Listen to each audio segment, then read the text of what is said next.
Sahabatku tidur di kamarku, memakai gaunku, memakai cincin dari suamiku, dan malam itu, di depan seluruh tamu, dia menampar pipiku sambil tertawa. Kamu cuma penjaga rumah ini, Salma.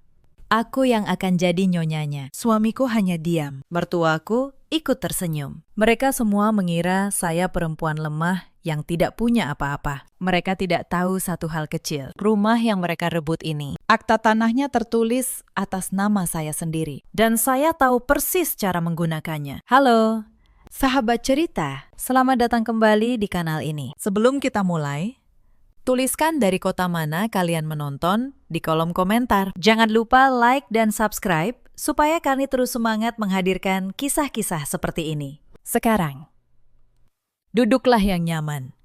Karena malam ini saya akan menceritakan bagaimana rumah saya sendiri berubah menjadi penjara. Dan bagaimana saya keluar dari penjara itu sebagai pemiliknya. Nama saya Salma. Usia saya 32 tahun. Saya bekerja sebagai notaris di sebuah kantor di kawasan Menteng. Sudah 7 tahun saya menekuni profesi ini. Orang-orang yang datang ke meja saya datang untuk satu hal, tanda tangan di atas kertas. Mereka percaya pada tanda tangan saya untuk membeli rumah, membagi warisan, menyerahkan harta.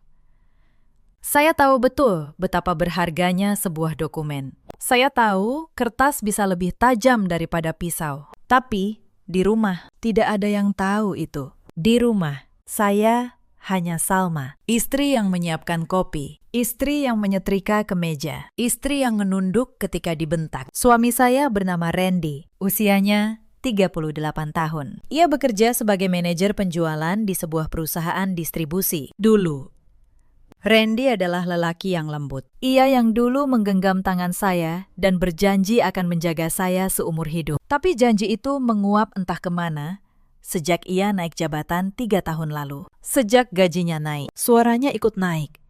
Sejak ia merasa penting di kantornya, ia merasa berhak merendahkan saya di rumahnya. Pagi itu seperti pagi-pagi yang lain. Saya sudah berdiri di depan kompor sejak subuh. Aroma bawang dan kecap memenuhi dapur. Tapi tidak ada selera di dalam dada saya. Hanya kebiasaan, hanya rutinitas yang sudah mati rasa. Langkah berat menuruni tangga. Itu Randy. Ia muncul di pintu dapur dengan kemeja yang sudah rapi. Dasi masih menggantung longgar. Wajahnya ditekuk seperti biasa. Kopi saya mana? Salma. Jam berapa ini? Suaranya menggelegar memecah keheningan. Tidak ada selamat pagi. Tidak ada senyum. Hanya perintah. Saya mematikan kompor. Saya tuangkan nasi goreng ke piring. Saya buatkan kopi hitam kesukaannya. Dengan langkah tenang yang sudah sangat terlatih. Saya letakkan semuanya di depannya. Randy menyesap kopi itu, lalu mendecak kesal. Kurang manis. 7 tahun bikin kopi begini saja masih salah. Ia menyodorkan cangkir itu kembali. Baik. Mas, jawab saya singkat. Saya tambahkan setengah sendok gula. Lalu saya aduk perlahan. Randy tidak pernah tahu siapa saya sebenarnya. Ia selalu menganggap saya perempuan sederhana yang beruntung dinikahi olehnya. Ia tidak pernah bertanya berapa penghasilan saya. Ia tidak pernah tahu rumah yang kami tinggali ini bukan miliknya. Dan saya selama bertahun-tahun memilih diam. Saya pikir jika saya cukup sabar, lelaki yang dulu saya cintai akan kembali. Saya salah. 5 tahun pernikahan kami dibangun di atas sebuah kebohongan kecil yang saya simpan rapat. Ketika kami menikah dulu, ayah saya baru saja meninggal. Beliau mewariskan kepada saya sebuah rumah di kawasan Bintaro dan tabungan yang tidak sedikit. Randy tidak tahu nilai sebenarnya. Saya hanya berkata bahwa rumah itu warisan kecil. Saya sengaja merendah. Saya ingin tahu, apakah Randy mencintai saya? Bukan harta saya. Maka rumah yang kami tempati sekarang, rumah 2 lantai yang ia banggakan kepada teman-temannya, seolah hasil keringatnya sendiri. Sesungguhnya saya beli dengan uang saya. Aktanya saya buat sendiri di hadapan rekan notaris saya. Tertulis jelas atas nama Salma. Hanya nama saya. Randy mengira ia kepala keluarga. Ia mengira ia pemilik segalanya. Ia tidak pernah membuka satu pun lemari dokumen di ruang kerja saya. Untuk apa? Pikirnya. Istri bodoh tidak mungkin menyimpan apa-apa yang penting. Setelah Randy berangkat, Rumah menjadi sunyi. Mbak Tini, perempuan parubaya yang membantu saya di rumah, datang membawa belanjaan. Ia satu-satunya orang di rumah ini yang memandang saya dengan iba. "Ibu sudah sarapan?" tanyanya pelan. Saya menggeleng.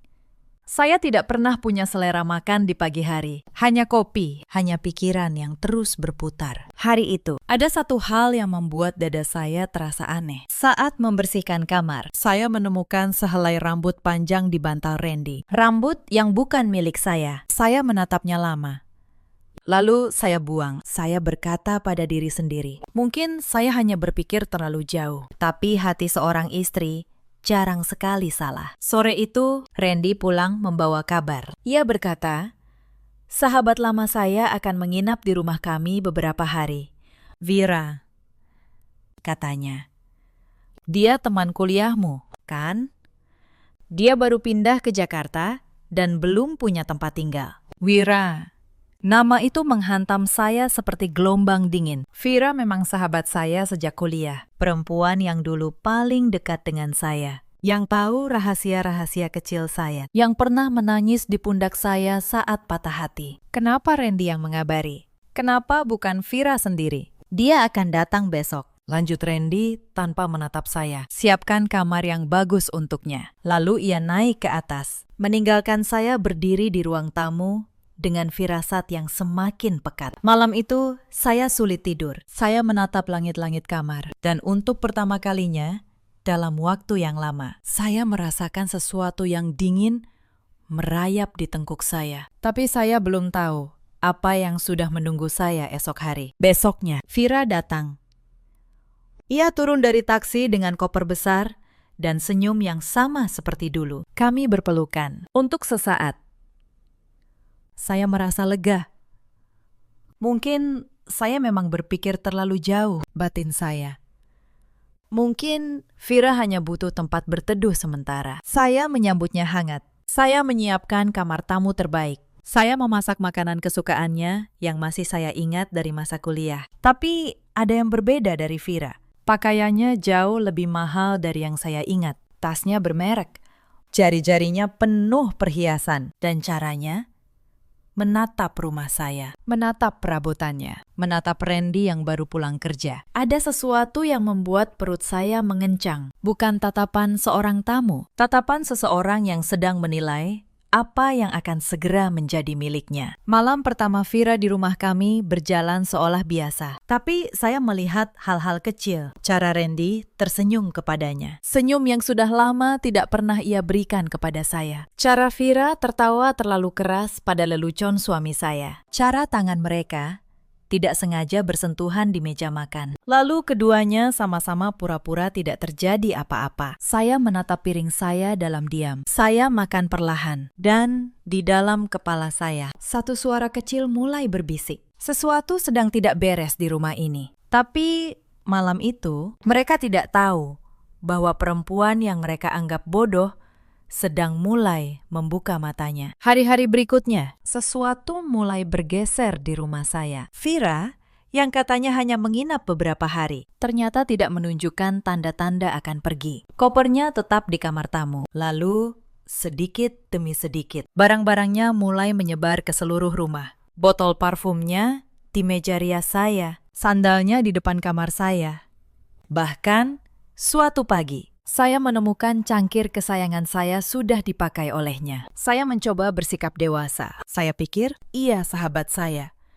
Mungkin ia hanya butuh waktu untuk berdiri sendiri. Saya menahan diri. Tapi penahanan diri saya disalahartikan sebagai kelemahan. Dan kelemahan di mata orang yang salah adalah undangan untuk menginjak lebih dalam. Suatu sore, saat saya pulang dari kantor, saya menemukan Vira sedang berbaring di sofa ruang keluarga. Ia menunjuk ke arah dapur tanpa menoleh. Salma, tolong buatkan teh hangat dan tolong rapikan kamarku. Berantakan sekali. Saya berhenti di tengah ruangan.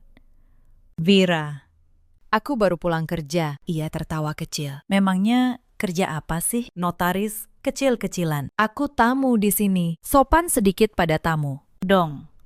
Saya menelan kata-kata saya. Saya buatkan teh itu. Tapi malam itu, saya mulai bertanya pada diri sendiri. Sejak kapan tamu memerintah pemilik rumah? Yang membuat dada saya semakin sesak adalah sikap Randy. Bukannya membela saya, ia justru memihak Vira. Dia tamu kita, Salma.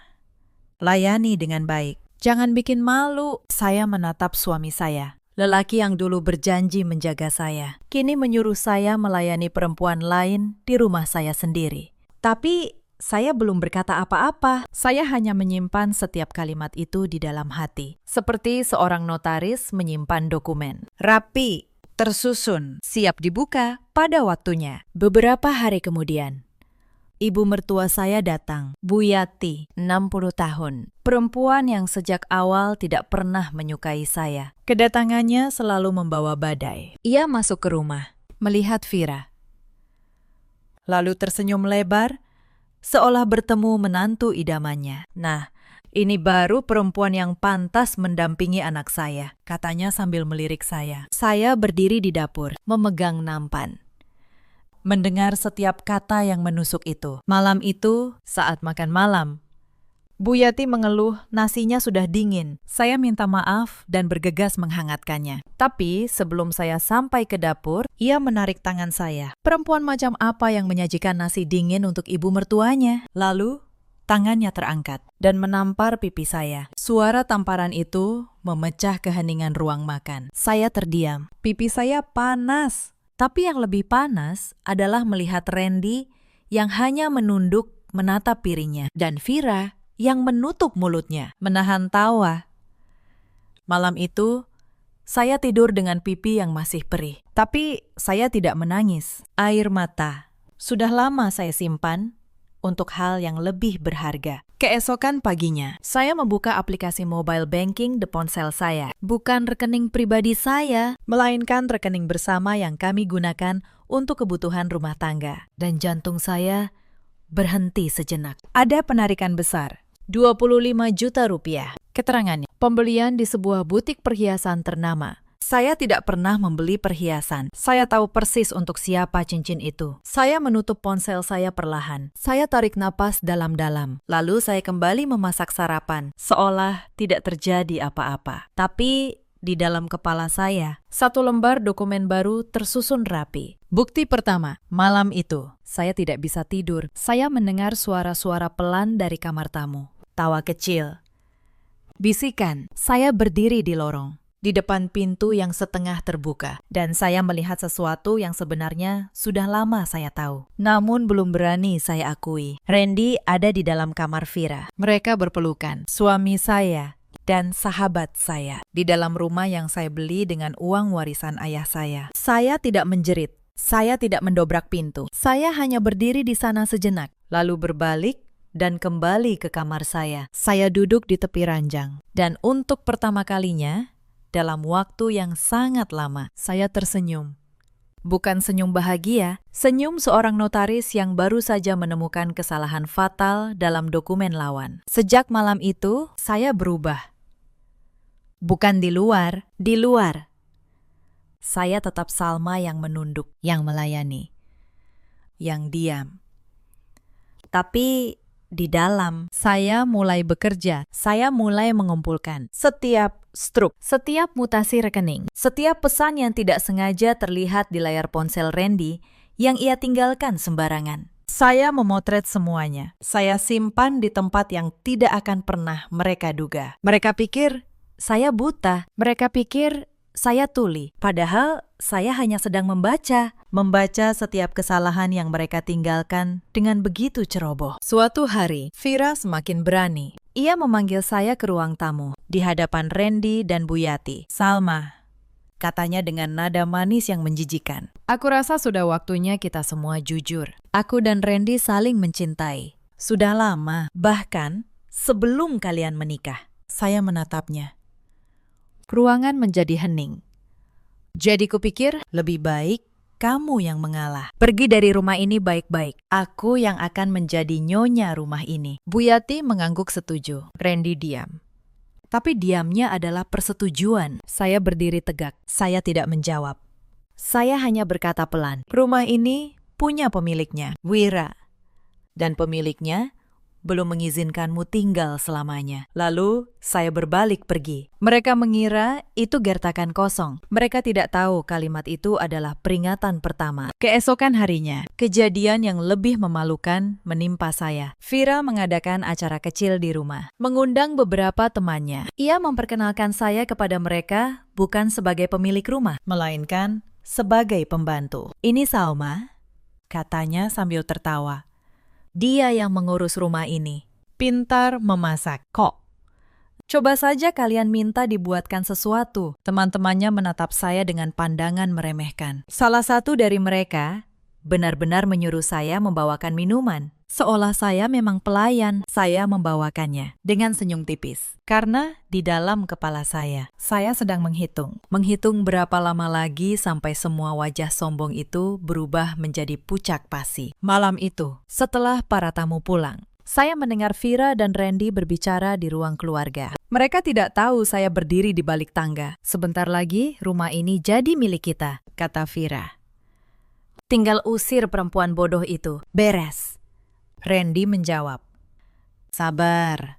Aku sedang urus surat-suratnya. Dia tidak akan tahu apa-apa. Saya tersenyum dalam kegelapan. Mereka mengira sedang menyusun rencana, padahal mereka sedang menyusun bukti untuk kehancuran mereka sendiri. Saya rekam percakapan itu dengan ponsel saya. 1 lembar lagi masuk ke dalam map yang lebih jauh lagi. Beberapa hari kemudian, Bu Yati mulai membawa barang-barangnya ke rumah, seolah berniat tinggal menetap untuk mengawasi menantu barunya. Ia mengganti gorden yang saya pilih, memindahkan perabotan yang saya beli, bahkan membuang beberapa foto keluarga saya. Rumah ini butuh sentuhan baru, katanya angkuh. Yang lama-lama, buang saja. Termasuk yang punya. Ia menatap saya saat mengucapkan kalimat terakhir itu. Saya hanya diam. Saya pungut foto ayah saya yang ia buang ke tempat sampah. Lalu saya simpan baik-baik. Ayah, batin saya. Sebentar lagi, rumah yang kau wariskan akan kembali bersih dari mereka. Beberapa hari kemudian, Randy datang ke kamar saya membawa selembar kertas. Wajahnya serius. Salma, tanda tangani ini. Saya melihat kertas itu. Surat pernyataan pelepasan hak atas rumah. Surat yang menyatakan saya menyerahkan rumah ini kepadanya secara sukarela. Saya hampir tertawa. Sebagai notaris, saya tahu persis, surat seperti ini tidak ada nilainya jika akta aslinya ada di tangan saya. Tapi saya tidak menunjukkan apa-apa. Saya hanya berkata, beri saya waktu untuk membacanya. Mas? Randy tersenyum puas. Mengira saya akan menyerah. Ia tidak tahu malam itu saya justru memfotokopi surat itu dan menyimpannya. Sebagai bukti niat mereka merampas hak saya. 1 lembar lagi masuk ke dalam map. Tapi yang paling membuat saya muak datang seminggu kemudian. Saat membersihkan ruang kerja Randy, saya menemukan sebuah map yang tidak ia sembunyikan dengan baik. Di dalamnya ada dokumen keuangan dari kantornya, laporan penjualan yang dimanipulasi, faktur fiktif, aliran dana yang dialihkan ke rekening pribadi. Randy menggelapkan uang perusahaannya. Dan uang itu sebagian besar mengalir untuk membiayai gaya hidup Vira, mobil yang ia sewa untuk Vira, apartemen yang ia janjikan, perhiasan. Saya memotret setiap halaman. Tangan saya tidak gemetar sedikit pun. Sebagai notaris, saya tahu nilai sebuah bukti penggelapan. Saya tahu kemana dokumen seperti ini harus pergi. Lalu datang penemuan yang membuat seluruh tubuh saya membeku. Di dalam map yang sama, terselip selembar dokumen lain. Surat nikah siri antara Randy dan Vira. Mereka sudah menikah secara siri, diam-diam, tanpa sepengetahuan saya. Sementara saya masih sah menjadi istrinya. Mereka bahkan tidak menunggu saya pergi. Mereka sudah menganggap saya tidak ada. Saya duduk di kursi ruang kerja itu untuk waktu yang lama. Lalu, saya berdiri, memotret surat itu, dan mengembalikan semuanya persis seperti semula. Mereka tidak boleh tahu saya sudah melihatnya. Belum waktunya. Malam itu, saya menghubungi seseorang, Pak Gunawan, pengacara senior yang sudah lama menjadi rekan kerja saya. Pakistan, saya butuh bantuan, kata saya pelan di telepon. Saya punya dokumen yang harus segera kita siapkan. Di seberang sana, Pak Gunawan diam sejenak. Salma, Kamu yakin? Ini akan menghancurkan rumah tangga kamu. Saya menatap keluar jendela, ke arah lampu-lampu kota yang berkilau. Rumah tangga saya sudah hancur sejak lama. Pakistan, saya hanya akan memastikan yang menghancurkannya ikut runtuh bersama puing-puingnya. Lalu saya tutup telepon. Babak baru saja dimulai, dan kali ini saya yang memegang penanya. Pekan-pekan berikutnya, saya menjalani peran ganda yang menguras seluruh emosi saya. Di rumah, saya tetap Salma yang menunduk, yang membuatkan kopi, yang menerima hinaan tanpa melawan. Setiap kali Bu Yati merendahkan saya. Setiap kali Vira menyuruh saya seperti pembantu. Setiap kali Randy menatap saya seolah saya hanya beban. Saya hanya tersenyum tipis di dalam hati. Karena saya tahu di kantor saya, di lemari besi yang terkunci rapat, dokumen-dokumen itu sedang menunggu. Menunggu hari ketika semuanya akan saya buka di depan mata mereka. Sementara itu, mereka semakin lupa diri. Vira mulai mengundang teman-temannya ke rumah, memperkenalkan diri sebagai calon nyonya rumah ini. Ia memamerkan cincin di jarinya, cincin yang dibeli dengan uang hasil penggelapan suami saya. Bu Yati semakin sering datang, mengatur dapur saya, mengganti perabotan saya, seolah saya sudah tidak ada. Dan Randy, ia bahkan mulai memindahkan barang-barang saya ke gudang. Biar Vira punya tempat, katanya tanpa rasa bersalah. Saya membiarkan semuanya. Karena setiap penghinaan yang mereka tambahkan hanya membuat dokumen pembuktian saya semakin tebal, semakin kuat, semakin tidak terbantahkan. Puncaknya datang ketika Bu Yati mengumpulkan keluarga besar di rumah. Acara arisan, katanya. Tapi sebenarnya itu adalah panggung untuk mempermalukan saya secara terbuka. Di depan semua kerabat, Bu Yati menunjuk saya yang sedang membawa nampan minuman. Itu, katanya lantang. Itu menantu saya yang tidak tahu diuntung. Untung masih ada Vira yang mau menggantikannya. Salma itu cuma babu di rumah ini sekarang. Tawa pelan terdengar dari beberapa kerabat. Saya berdiri dengan nampan di tangan, menatap mereka satu persatu. Saya tidak menjawab. Saya hanya meletakkan nampan itu di meja, lalu berkata dengan tenang, "Terima kasih, Bu. Saya akan mengingat kata-kata Ibu malam ini." Lalu saya pergi. Mereka mengira saya kalah. Mereka tidak tahu saya baru saja mengunci tanggal eksekusi. Beberapa hari kemudian, undangan itu tiba. Vira dan Randy berencana menggelar acara tunangan resmi di sebuah gedung mewah, mengundang seluruh keluarga, kolega, dan teman-teman mereka. Mereka begitu percaya diri, sampai mereka mengirimkan undangan itu juga kepada saya. "Datanglah, Salma," kata Vira sambil tersenyum kemenangan. "Saksikan sendiri bagaimana aku mengambil alih hidupmu. Anggap saja ini perpisahan." Saya menerima undangan itu. Saya tersenyum. "Tentu saja, aku akan datang, Vira. Aku tidak akan melewatkannya untuk apapun. Karena di dalam hati saya tahu. Gedung mewah itu, dengan ratusan tamu dan sorot lampu, adalah panggung yang sempurna. Bukan untuk perpisahan saya, tapi untuk kehancuran mereka." 3 hari sebelum acara tunangan itu, saya mulai mempersiapkan segalanya. Saya pergi ke kantor lebih awal. Saya membuka lemari besi. Saya susun setiap dokumen sesuai urutannya. Akta tanah asli rumah atas nama saya. Salinan surat nikah siri, Randy dan Vira. Hasil fotokopi laporan keuangan kantor Randy yang penuh manipulasi. Struk-struk pembelian perhiasan dan barang mewah dari rekening bersama kami. Dan surat pelepasan hak yang dipaksakan Randy kepada saya. Semuanya tersusun rapi di dalam sebuah map tebal. Lalu, saya menemui Pak Gunawan. Kami duduk berhadapan di ruangannya. Semua sudah siap. "Salma," katanya, "laporan ke kepolisian sudah saya siapkan. Tim audit dari perusahaan tempat Randy bekerja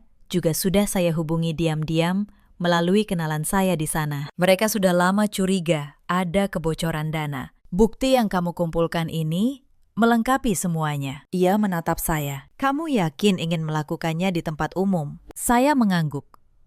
Mereka mempermalukan saya di depan keluarga. Mereka mempermalukan saya di depan kerabat. Saya hanya mengembalikan apa yang mereka tanam. Pakistan. Di tempat yang sama, di depan banyak mata, saya juga menghubungi seseorang lagi, atasan Randy di perusahaan. melalui perantara Pak Gunawan. Ternyata, perusahaan sudah lama mencium adanya penggelapan, tapi belum punya bukti yang cukup kuat untuk bertindak. Ketika dokumen dari saya sampai ke tangan mereka, mereka langsung bergerak. Mereka berjanji akan hadir di acara tunangan itu, bukan sebagai tamu undangan, tapi untuk menyelesaikan urusan mereka dengan Randy. Malam sebelum acara, saya berdiri di depan cermin. Saya menatap bayangan diri saya sendiri, perempuan yang selama bertahun-tahun menunduk, yang menelan setiap hinaan, yang membiarkan dirinya disebut babu di rumahnya sendiri. Besok, perempuan itu akan berdiri tegak untuk terakhir kalinya sebagai Salma yang lemah, dan keluar dari gedung itu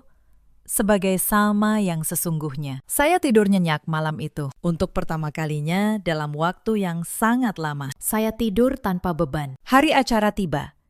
Gedung itu megah, bermandikan cahaya. Lampu kristal menggantung di langit-langit. Ratusan tamu berpakaian mewah memenuhi ruangan. Di tengah panggung kecil, Vira berdiri dengan gaun merah menyala, tersenyum bangga. Di sampingnya, Randy dengan jas hitam, tampak puas dengan dirinya sendiri. Bu Yati duduk di meja kehormatan, menerima ucapan selamat dari para kerabat. Mereka semua sedang merayakan kemenangan yang mereka kira sudah di genggaman. Saya masuk dengan tenang. Saya mengenakan gaun sederhana, berwarna biru tua. Tidak mencolok, tidak berlebihan. Beberapa kerabat menatap saya dengan tatapan kasihan, bercampur cibiran. Itu istri sahnya, bisik mereka. Kok masih berani datang, ya? Saya tidak peduli. Saya berjalan lurus, mencari tempat di sudut ruangan, dan menunggu. Map tebal itu ada di dalam tas saya. Pak Gunawan berdiri tak jauh dari pintu, mengangguk pelan ke arah saya. Saat acara berlangsung, Vira melihat saya. Ia tersenyum lebar, lalu sengaja berjalan ke arah saya dengan langkah penuh kemenangan. Ia berhenti tepat di depan saya, di tengah ruangan, di hadapan banyak tamu. Salma, katanya dengan suara yang sengaja dikeraskan. Senang kamu datang. Lihat. Kan? Inilah tempat sebenarnya untukku. Dan tempatmu. Ia menunjuk ke arah pintu dapur. Di sana. Bersama para pelayan. Beberapa tamu tertawa kecil. Saya hanya menatapnya tenang. Lalu, Vira melakukan sesuatu yang melampaui batas. Ia mengangkat tangannya dan menampar pipi saya. Keras. Suara tamparan itu menggema di ruangan yang mulai hening. Itu, katanya sambil tertawa, supaya kamu ingat posisimu. Kamu cuma babu di rumah ini. Aku ratunya. Perempuan bodoh. Kata-kata itu. Kata-kata yang sama yang pernah diucapkan Bu Yati. Kata-kata yang mereka ulang-ulang untuk meruntuhkan harga diri saya. Ruangan menjadi sunyi. Randy mendekat. Wajahnya merah. Tapi bukan karena marah pada Vira. Ia marah pada saya. Karena saya menjadi pusat perhatian yang memalukan. Salma, pergi dari sini, desisnya. Jangan bikin malu. Semua mata tertuju pada saya. Mereka menunggu air mata saya jatuh. Mereka menunggu saya histeris atau berlari keluar menutupi wajah, seperti seorang istri tak berdaya yang baru saja dipermalukan di depan umum. Tapi air mata itu tidak datang. Saya berdiri tegak. Saya angkat kepala saya perlahan. Tangan saya naik ke pipi yang masih perih, lalu turun kembali dengan tenang. Saya menatap mata Vira yang masih tersenyum penuh kemenangan, dan saya balas dengan sebuah senyum tipis. Bukan senyum kesedihan. Senyum seorang pemangsa yang baru saja melihat mangsanya melangkah masuk ke dalam jebakan dengan sukarela. Senyum saya membuat raut kemenangan di wajah Vira sedikit memudar. Dahing berkerut bingung. Ia pasti bertanya-tanya dalam hati, mengapa perempuan yang baru saja ia tampar ini tidak menangis? Randy pun terdiam, menatap ketenangan saya. Ia mengenal saya sebagai perempuan penurut yang selalu menunduk. Tapi perempuan yang berdiri di hadapannya sekarang memancarkan sesuatu yang belum pernah ia lihat sebelumnya. Dengan gerakan tenang, saya membuka tas saya. Saya keluarkan map tebal berwarna merah tua itu. Lalu, tanpa berkata sepatah kata pun kepada Vira maupun Randy, saya mulai melangkah menuju panggung utama. Sepatu saya mengetuk lantai marmer, menciptakan irama yang teratur dan tegas. Saya berjalan melewati Vira dan Randy begitu saja, seolah mereka hanya dua patung yang menghalangi jalan. Salma, Mau apa kamu? Teriak Randy. Mulai panik. Ia berusaha mengejar, tapi langkahnya terhenti. Pak Gunawan dan 2 orang petugas berseragam yang sejak tadi menunggu di sisi ruangan melangkah maju menghalangi jalannya. Randy menatap mereka dengan bingung dan takut. Saya menaiki panggung. Pembawa acara mundur, menyerahkan mikrofon dengan ragu. Saya berdiri di tengah panggung, di bawah sorot lampu utama. Saya menatap ratusan pasang mata yang kini tertuju pada saya dengan rasa penasaran luar biasa. Saya dekatkan mikrofon ke bibir saya. Selamat malam, hadirin sekalian, kata saya. Suara saya mengalun jernih dan tenang. Mohon maaf jika saya mengganggu perayaan ini sebentar saja. Ruangan benar-benar hening. Saya ingin mengucapkan terima kasih kepada Vira. Lanjut saya. Menatap perempuan bergaun merah itu. Terima kasih sudah mengingatkan posisi saya dengan begitu lantang malam ini. Memang benar.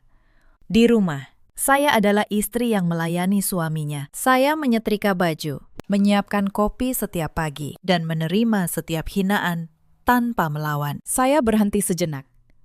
Suami saya dan sahabat saya ini selalu mengira saya perempuan bodoh yang tidak mengerti apa-apa. Mereka mengira saya hanya beban. Saya mengangkat map merah itu tinggi-tinggi. Tapi mereka lupa satu hal. Suara saya perlahan berubah menjadi tajam, menggema di seluruh ruangan. Mereka lupa siapa yang sebenarnya memiliki rumah yang mereka rebut itu. Saya membuka map, mengeluarkan selembar dokumen. Ini adalah akta tanah rumah yang selama ini kami tinggali. Rumah yang Vira katakan akan menjadi miliknya. Rumah tempat saya disebut Babu. Saya angkat dokumen itu agar semua orang melihat. Akta ini tertulis atas satu nama saja. Nama saya, Salma.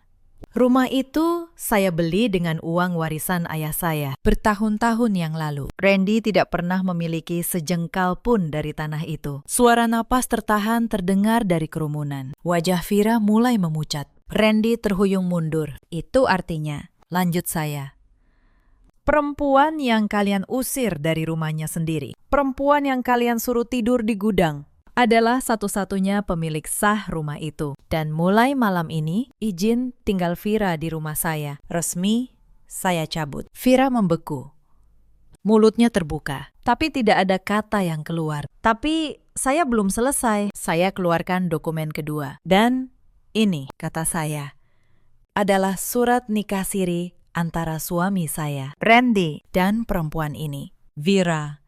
Mereka menikah secara diam-diam di belakang saya, sementara saya masih sah menjadi istri Randy. Sebuah pernikahan yang secara hukum sama sekali tidak sah selama saya masih terikat dengan lelaki ini. Ruangan meledak dengan bisik-bisik. Bu Yati yang tadi duduk dengan anggun di meja kehormatan, kini berdiri dengan wajah pucat pasi. Dan yang terakhir, kata saya, mengeluarkan setumpuk dokumen tebal. Ini adalah salinan laporan keuangan dari perusahaan tempat Randy bekerja. Laporan yang menunjukkan bagaimana suami saya menggelapkan dana perusahaan. Faktur fiktif, aliran dana ke rekening pribadi, uang yang ia curi untuk membiayai cincin di jari Vira, mobil yang ia sewa untuknya, dan gaya hidup mewah yang kalian rayakan malam ini. Saya menatap ke arah pintu, dan kebetulan malam ini perwakilan dari perusahaan Randy juga hadir di sini. Dari arah pintu, beberapa pria berjas formal melangkah masuk. Wajah Randy seketika kehilangan seluruh warnanya. Ia menatap mereka seperti melihat hantu. Salah satu dari mereka, atasan Randy, melangkah ke depan. Saudara Randy, katanya dengan suara dingin, kami sudah lama menunggu bukti ini. Anda diberhentikan dengan tidak hormat, efektif malam ini. Dan urusan hukum atas penggelapan dana akan kami serahkan kepada pihak berwajib. 2 petugas kepolisian yang sejak tadi menunggu mulai mendekati Randy, bagaikan bom yang dijatuhkan di tengah ruangan. Semuanya runtuh dalam hitungan detik. Randy yang arogan kini berdiri terhuyung, mulutnya membuka dan menutup tanpa suara, seperti ikan yang dilempar ke daratan. Vira membeku sepenuhnya. Kakinya seakan terpaku di lantai. Gaun merah menyalanya kini terlihat seperti kain yang membungkus tubuh yang sudah kehilangan segalanya. Bu Yati jatuh terduduk di kursinya, tidak mampu berkata apa-apa. Saya menurunkan mikrofon. Saya tatap mereka bertiga, satu persatu. Lalu saya berkata dengan tenang, "Saya datang malam ini bukan untuk perpisahan saya. Saya datang untuk mengembalikan setiap penghinaan yang kalian berikan. Persis di tempat yang sama, di depan banyak mata." Saya letakkan mikrofon. Saya turun dari panggung dengan langkah tenang. Kerumunan tamu yang tadi mengelilingi saya kini secara otomatis mundur, membuka jalan. Saya berjalan keluar, melewati Randy yang sedang dipegang petugas, melewati Vira yang menangis terseduh, melewati Bu Yati yang menutupi wajahnya. Saya tidak menoleh sedikit pun. Malam itu, di luar gedung, udara terasa lebih ringan dari biasanya. Saya berdiri sejenak di trotoar, menatap langit. 5 tahun, beban yang menekan dada saya. Malam itu menguap sepenuhnya. Pak Gunawan menghampiri saya. "Kamu baik-baik saja, Salma?" Saya tersenyum. Untuk pertama kalinya dalam waktu yang lama. "Ya, Pakistan." Saya benar-benar baik-baik saja. Lalu saya masuk ke dalam mobil dan pulang. Bukan ke rumah yang dipenuhi kebohongan itu, tapi ke apartemen pribadi saya. Tempat yang selama ini saya simpan untuk diri saya sendiri. Pagi setelah malam yang mengguncang itu, matahari terbit dengan sinar yang terasa jauh lebih hangat. Saya terbangun bukan di kamar yang penuh kenangan pahit, melainkan di kamar yang bersih dan tenang. Milik saya seutuhnya. Ponsel saya bergetar. Sebuah panggilan dari Pak Gunawan. "Selamat pagi, Salma," katanya.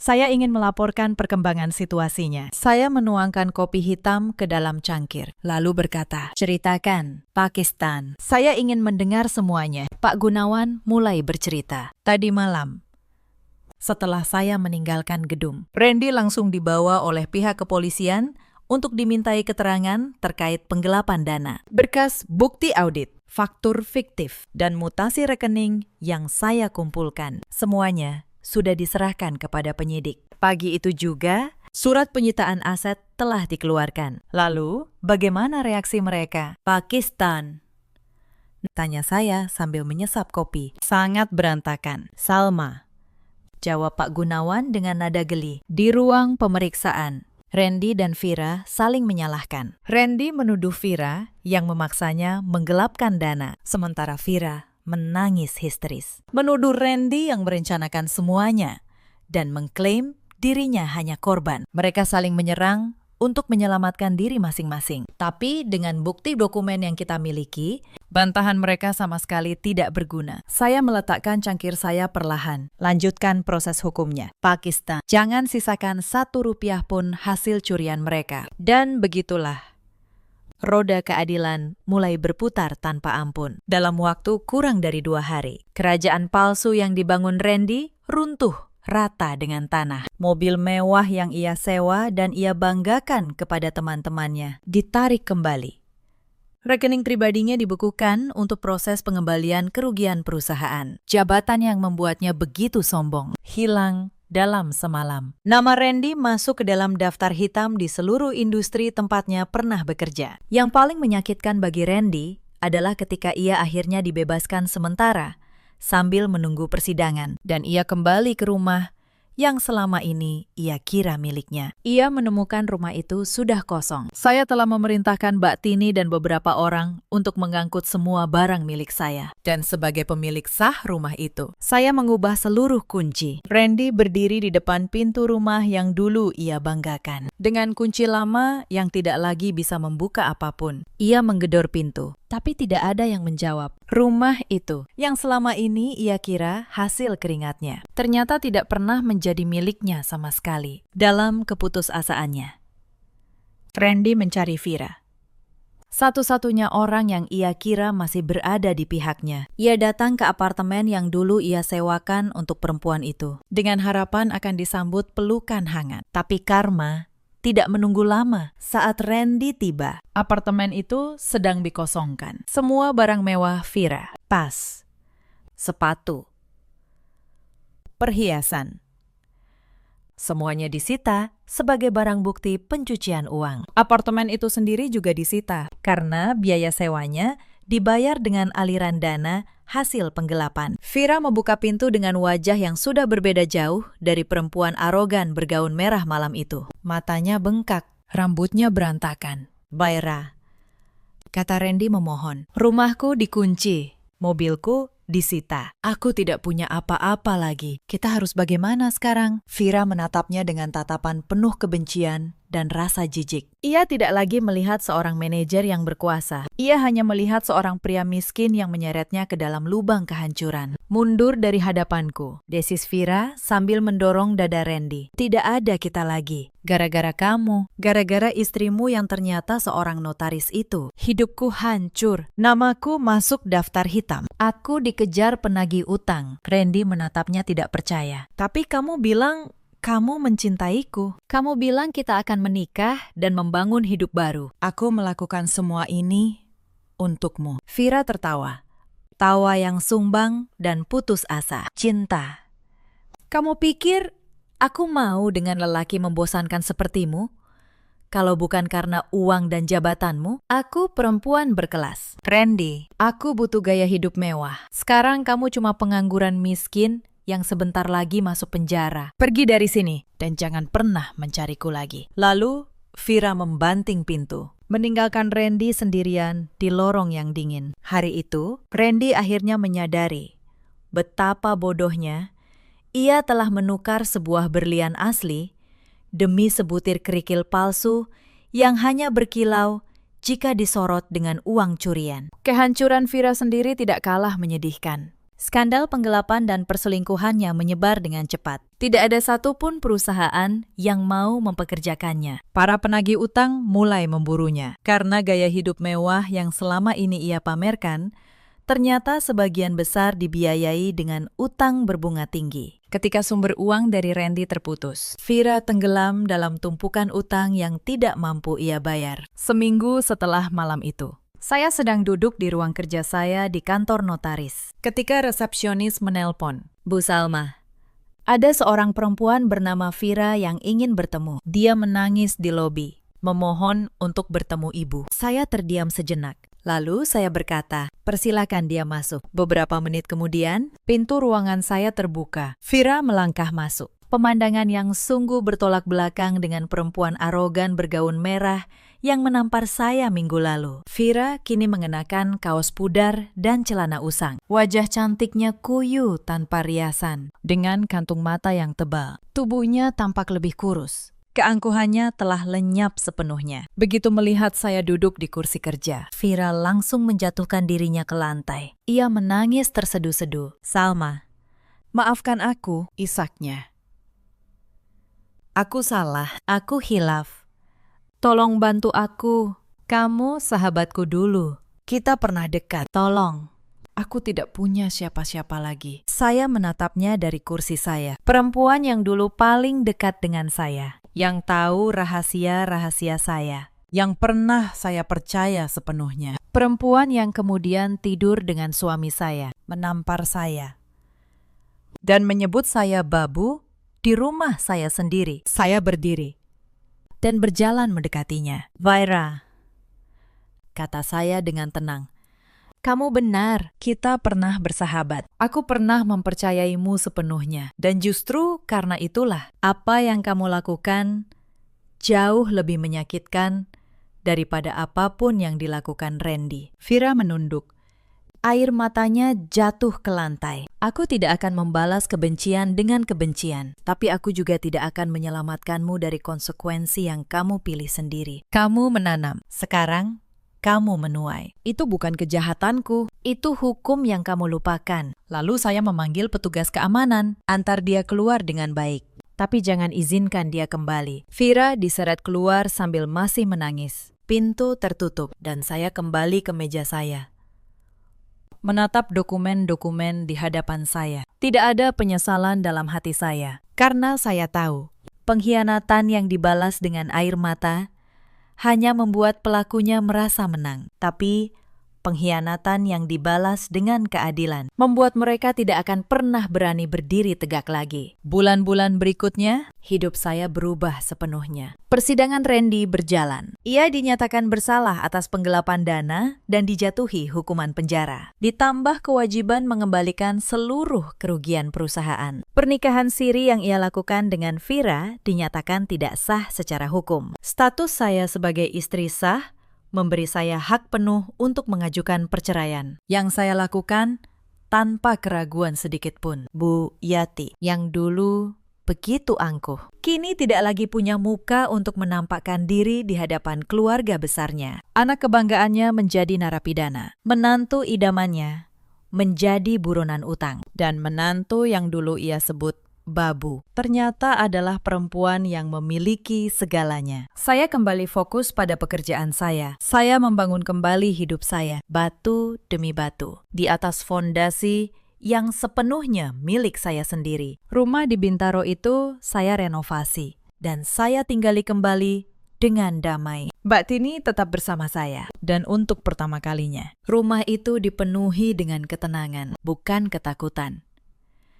Suatu sore, saya duduk di teras rumah saya. Mbak Tini menyajikan ikan goreng, sayur asem, dan sambal terasi kesukaan saya. Bukan hidangan mewah seperti di gedung-gedung megah itu, hanya makanan sederhana yang dimasak dengan hati yang tenang. Saya makan dengan lahap. Untuk pertama kalinya dalam bertahun-tahun, merasakan nikmatnya sebuah makanan tanpa rasa takut akan bentakan. Saya menatap langit sore yang berwarna keemasan. Masa lalu yang kelam itu telah benar-benar tertinggal di belakang. Pengalaman pahit dihina, direndahkan, dan dikhianati oleh orang-orang yang dulu saya percaya telah menempa saya menjadi lebih kuat. Saya menyadari satu hal, mahkota seorang perempuan bukanlah sesuatu yang bisa disematkan oleh seorang lelaki melalui cincin pernikahan atau kata-kata manis. Mahkota yang sesungguhnya adalah harga dirinya, kecerdasannya, kemandiriannya, dan keberaniannya untuk berdiri tegak menghadapi dunia yang berusaha meruntuhkannya. Cerita ini mengajarkan kita banyak hal. Jangan pernah mengukur seseorang dari penampilannya yang sederhana, dan jangan pernah mengira bahwa diam adalah tanda kelemahan. Ada banyak perempuan di luar sana yang berada di posisi saya dulu, yang menunduk setiap hari, yang menelan setiap hinaan, yang mengira kesabaran tanpa batas adalah jalan menuju cinta. Saya ingin kalian tahu, kesabaran bukan berarti membiarkan diri kalian diinjak selamanya. Kesabaran sejati adalah ketika kalian tahu kapan harus diam dan kapan harus berdiri. Ada juga banyak suami seperti Randy di luar sana. Lelaki yang lupa diri ketika merasa berkuasa, yang menukar kesetiaan dengan kilau sesaat. Dan pada akhirnya mereka kehilangan segalanya. Bukan karena nasib, tapi karena pilihan mereka sendiri. Ada pula para ibu mertua seperti Bu Yati yang membela anaknya secara buta, hingga ikut tenggelam dalam kehancuran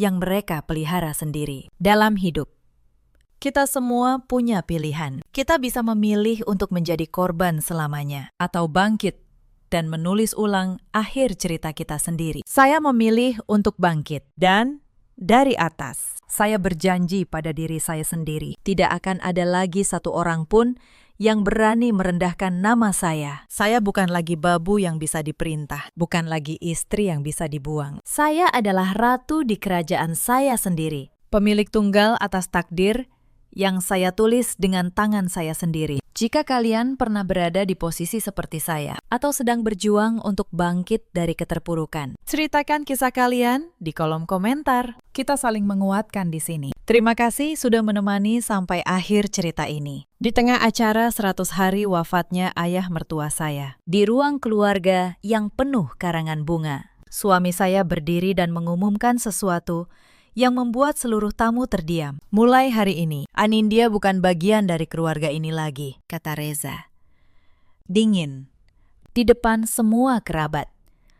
Ibu mertua saya, Bu Hartini, tersenyum puas dari kursinya. Vanya, adik ipar saya, menahan tawa di sudut bibir. Mereka pikir mereka sedang mengusir saya dari rumah ini tanpa membawa apapun. Mereka tidak tahu satu hal. Rumah yang mereka banggakan ini, tanah seluas itu, dan seluruh nama besar keluarga Darmawan secara hukum sudah menjadi milik saya sejak 3 bulan lalu. Halo, sahabat cerita. Selamat datang kembali di kanal ini. Tempat kita merenungi kisah-kisah kehidupan yang syarat pelajaran. Sebelum kita mulai, tuliskan di kolom komentar dari kota mana Anda menyaksikan cerita ini. Jangan lupa tinggalkan jejak dengan menyukai dan berlangganan agar tidak ketinggalan kisah berikutnya. Mari kita mulai.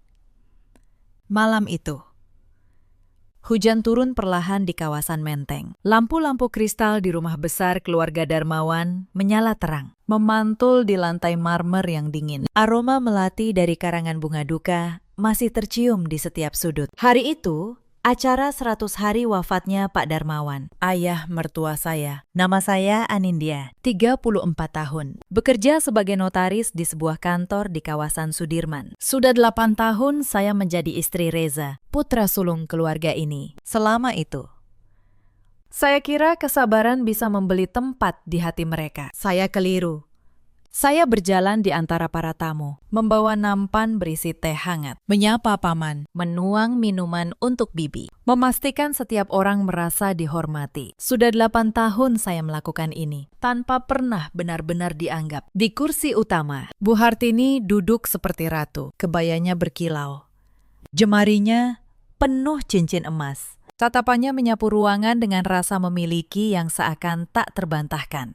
Padahal, tidak ada satupun benda di rumah ini yang benar-benar miliknya. Saya menata gelas kristal di meja panjang. Saat itulah, saya menangkap bisikan. Bu Hartini mencondongkan tubuh ke arah Reza. Suaranya pelan, namun tajam. Malam ini, Nak, selesaikan malam ini juga, bisik beliau. Bahu Reza menegang. Senyumnya memudar. Lalu ia melangkah ke tengah ruangan, tepat di bawah lampu kristal yang menurunkan cahaya keemasan ke wajah para tamu. Satu persatu, obrolan berhenti. Reza berdeham, menatap keluarga besar. Suaranya bergetar ringan, lalu mengeras. Seolah membaca naskah yang sudah lama disusun. Terima kasih sudah hadir di acara ayah, katanya. Ada hal penting yang ingin saya sampaikan malam ini. Semua kepala menoleh serempak. Saya berdiri mematung di dekat meja makan. Nampan masih di tangan. Puluhan pasang mata perlahan beralih ke arah saya. Reza menatap lurus. Dingin. Selama bertahun-tahun, saya mencoba bertahan, katanya.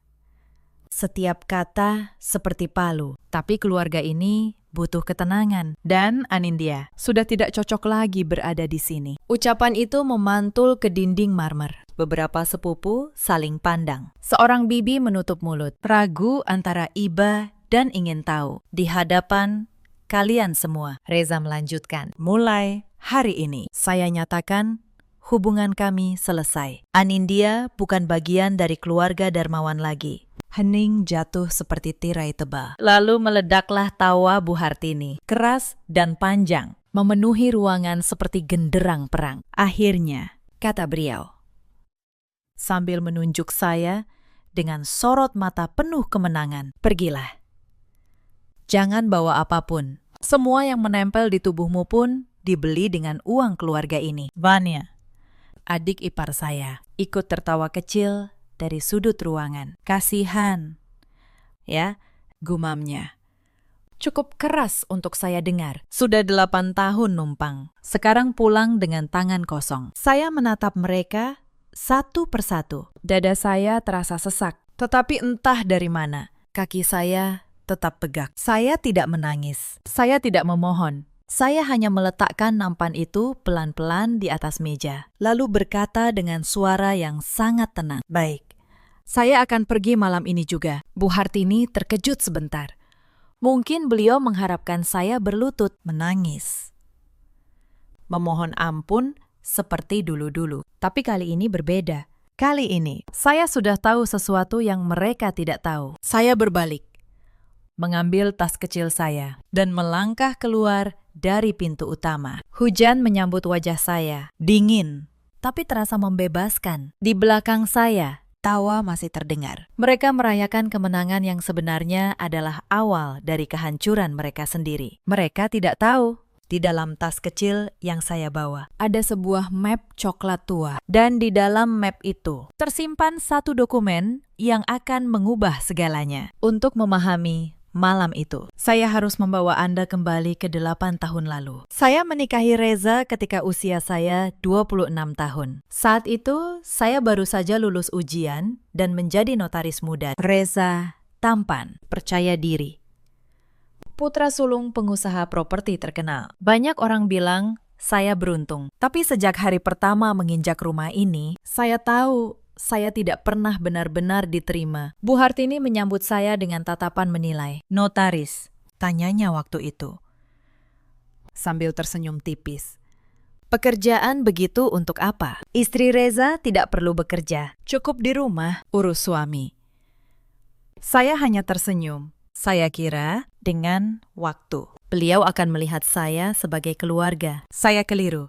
Lagi. Tahun pertama, saya disuruh berhenti dari kantor. Saya menolak halus. Bu Hartini menganggap itu pembangkangan. Sejak itu, setiap kesalahan kecil di rumah selalu dilemparkan kepada saya. Sayur terlalu asin, salah saya.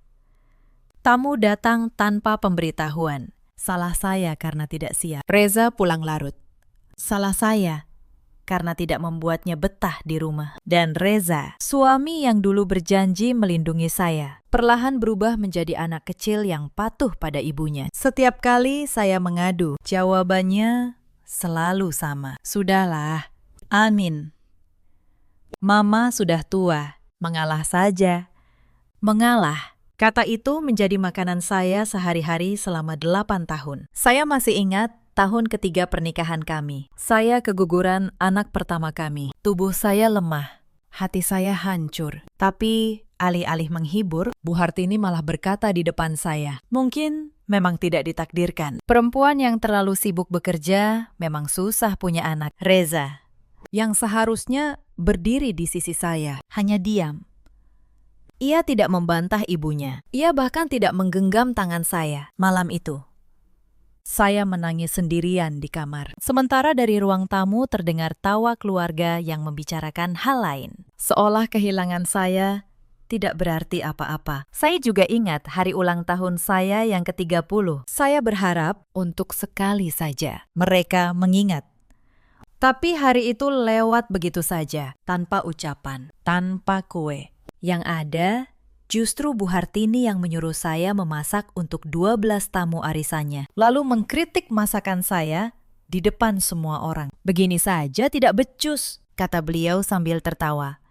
Dan para tamunya ikut tertawa. Saya berdiri di dapur, menahan air mata, sambil terus melayani mereka satu persatu. Berkali-kali saya berpikir untuk pergi, tapi setiap kali ada satu hal yang menahan saya, Pak Darmawan. Beliau adalah satu-satunya alasan saya bertahan di rumah itu. Setiap kali saya hampir menyerah, beliau seakan tahu dan menghampiri saya dengan secangkir teh dan kata-kata yang menenangkan. Bertahanlah sedikit lagi, Nin, kata beliau suatu kali. Bapak percaya orang baik tidak akan selamanya berada di bawah. Saya tidak tahu di balik kata-kata lembut itu, beliau sedang menyusun sebuah rencana yang akan mengubah hidup saya. Lalu datang Fania, adik ipar saya, pulang dari kuliahnya di luar kota. Ia membawa angin baru ke dalam permusuhan ini. Fania pintar membaca situasi. Ia tahu ibunya tidak menyukai saya, maka ia memperkuat kebencian itu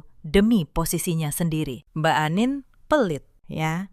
Katanya suatu kali di depan Bu Hartini, masa beli tas aja diomongin, padahal tas itu saya beli dengan gaji saya sendiri untuk keperluan kantor. Tapi di rumah ini, kebenaran tidak pernah penting. Yang penting adalah siapa yang lebih disayang. Satu-satunya orang yang baik kepada saya di rumah ini adalah Pak Darmawan, ayah mertua saya. Beliau pria tua yang tenang, bijak, dan tajam membaca manusia. Di balik wajah lembutnya, beliau memahami segalanya yang terjadi di rumah ini, jauh lebih dalam daripada yang siapapun kira. Nin, kata beliau suatu sore saat kami berdua duduk di teras. Bapak tahu kamu lelah. Bapak melihat semuanya. Saya hanya menunduk. Air mata yang saya tahan selama berbulan-bulan hampir tumpah. Orang yang sabar itu bukan orang yang lemah, lanjut beliau. Pelan. Justru orang yang sabar itu sedang menunggu waktu yang tepat. Suatu hari, kamu akan mengerti maksud Bapak. Saat itu, saya tidak paham. Saya kira itu hanya nasihat orang tua. Saya tidak tahu. Kata-kata itu menyimpan sebuah rencana yang sudah beliau susun diam-diam. Pak Darmawan jatuh sakit di musim hujan tahun lalu, selama berbulan-bulan. Dari semua anggota keluarga, hanya saya yang merawat beliau, menyuapi, mengganti obat, menemani di rumah sakit sampai larut. Bu Hartini sibuk dengan arisan. Reza sibuk dengan urusan kantor. Fania sibuk dengan dunianya sendiri. Mereka datang hanya saat ada tamu yang perlu dilihat berbakti. Di hari-hari terakhirnya, Pak Darmawan menggenggam tangan saya. Suaranya tinggal bisikan. Nin, Bapak titip satu hal. Apapun yang terjadi nanti, ingat, kebenaran selalu punya jalannya sendiri. Bapak sudah siapkan semuanya untukmu. Saya tidak mengerti maksudnya. 3 hari kemudian, beliau pergi untuk selamanya. Saya menangis di pemakaman itu. Bukan air mata pura-pura seperti yang lain. Saya kehilangan satu-satunya orang yang pernah menganggap saya manusia di rumah ini. Setelah pemakaman Pak Darmawan, suasana di rumah berubah cepat. Karangan bunga belum layu. Tapi mata mereka sudah berkilat memandang warisan. Bu Hartini mulai bicara terang-terangan tentang harta. Tentang rumah di Menteng, tanah di Bogor, ruko di kota, dan saham perusahaan properti yang dibangun Pak Darmawan dari nol. Semua ini harus jelas pembagiannya, kata beliau dalam sebuah makan malam. Reza, anak sulung. Dia yang pegang perusahaan. Fania dapat ruko dan tanah. Rumah ini jelas punya mama. Saya duduk diam di ujung meja. Tidak ada nama saya disebut. Seoya 8 tahun saya tidak pernah ada. Mbak Anin tidak usah ikut campur urusan warisan. Ya, sahut Fania manis. Ini kan harta keluarga Darmawan. Mbak Anin kan cuma menantu. Cuma menantu. Saya menelan kata itu. Seperti biasa. Tapi malam itu di kamar.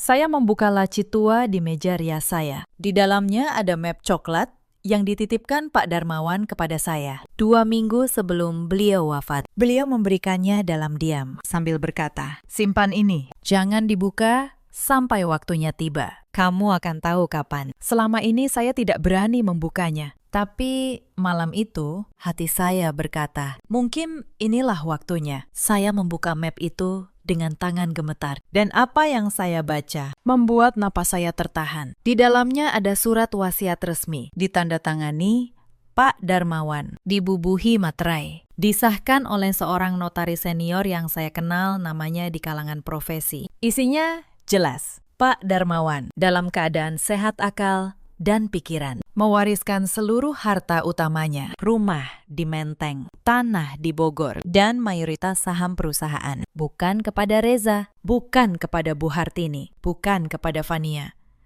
melainkan kepada saya, Anindya. Saya membaca ulang berkali-kali, memastikan saya tidak salah. Tapi tidak, nama saya tertulis jelas di sana sebagai ahli waris utama. Di halaman terakhir, ada catatan tulisan tangan beliau. Untuk Anindya, satu-satunya orang di rumah ini yang masih punya hati. Bapak tahu mereka akan mencampakkanmu setelah Bapak tiada. Maka Bapak siapkan ini, agar kelak kamu tidak pergi dengan tangan kosong. Gunakan dengan bijak. Nak, keadilan kadang datang terlambat, tapi ia selalu datang. Air mata saya jatuh ke atas kertas itu. Bukan air mata sedih kali ini. Air mata seorang yang akhirnya merasa dilihat. Sebagai notaris, saya tahu persis kekuatan dokumen ini. Surat wasiat yang sah, dibuat di hadapan notaris, dengan saksi yang lengkap, adalah bukti yang hampir mustahil dibantah di pengadilan.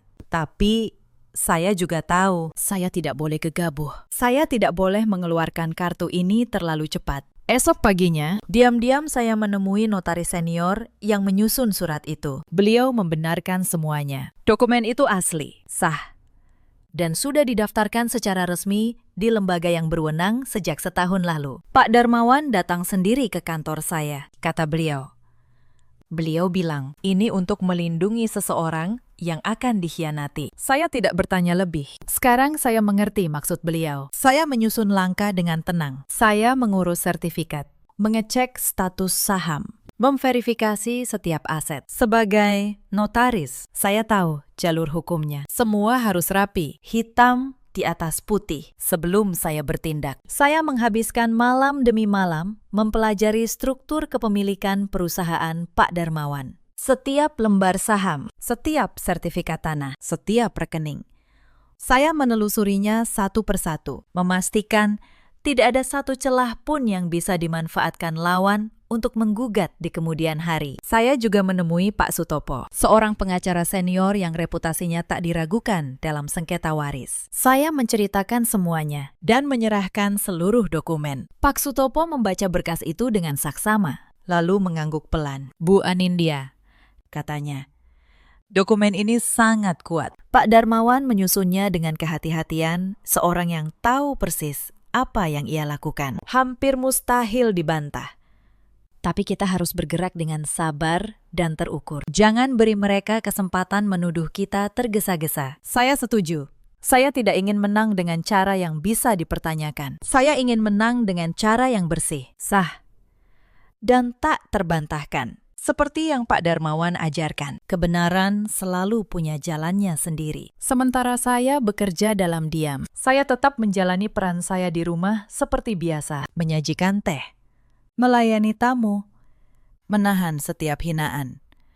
Saya membiarkan mereka berpikir, saya tetaplah menantu lemah yang akan menerima nasib apapun. 3 bulan saya bekerja dalam diam. Sementara di rumah, mereka semakin berani. Mereka pikir saya menyerah. Mereka pikir saya hanya menunggu diusir. Padahal saya sedang menyiapkan sesuatu yang akan membalikan seluruh papan permainan. Mereka mempersiapkan acara 100 hari Pak Darmawan dengan megah, mengundang seluruh kerabat. Reza dan Bu Hartini berencana mengumumkan pembagian warisan di acara itu, sekaligus mengusir saya secara terhormat di depan keluarga besar. Mereka tidak tahu saya menunggu momen itu. Saya membiarkan mereka merasa menang, agar kejatuhan mereka terasa jauh lebih nyata. Malam saat saya keluar dari rumah itu, saya tidak pergi ke tempat yang jauh. Saya hanya memesan kamar di sebuah hotel sederhana. Lalu menelpon Pak Sutopo, pengacara yang sudah saya siapkan sejak sebulan lalu. Sudah waktunya, Pakistan, kata saya.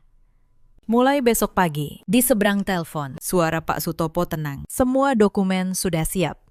Bu Anindya, tinggal kita jalankan. Mereka tidak akan tahu apa yang menimpa mereka. Malam itu, saya tidur nyenyak untuk pertama kalinya dalam 8 tahun. Tanpa suara cibiran, tanpa tatapan menghina, hanya keheningan dan rencana yang sudah matang. Tapi sebelum tidur, saya duduk lama di tepi ranjang, memandang map coklat di pangkuan saya. Saya berpikir tentang Pak Darmawan, tentang bagaimana beliau di tengah keluarga yang penuh kesombongan masih menyimpan satu hati yang adil. Saya juga berpikir tentang Reza, tentang pria yang dulu saya cintai dengan sepenuh hati. Bagian dari diri saya masih terasa pedih, bukan karena harta, tapi karena cinta yang ternyata begitu mudah ia campakkan. 8 tahun kebersamaan dihapus dalam 1 malam. Demi keinginan ibunya, saya menyeka air mata terakhir saya malam itu. Saya berjanji pada diri sendiri, ini adalah air mata terakhir yang saya teteskan untuk mereka. Mulai esok, saya tidak akan lagi menjadi perempuan yang mereka injak. Saya akan menjadi perempuan yang Pak Darmawan percayai. Saya membuka laptop, memeriksa kembali semua dokumen, memastikan setiap langkah hukum sudah saya susun dengan rapi. Sebagai notaris, saya tahu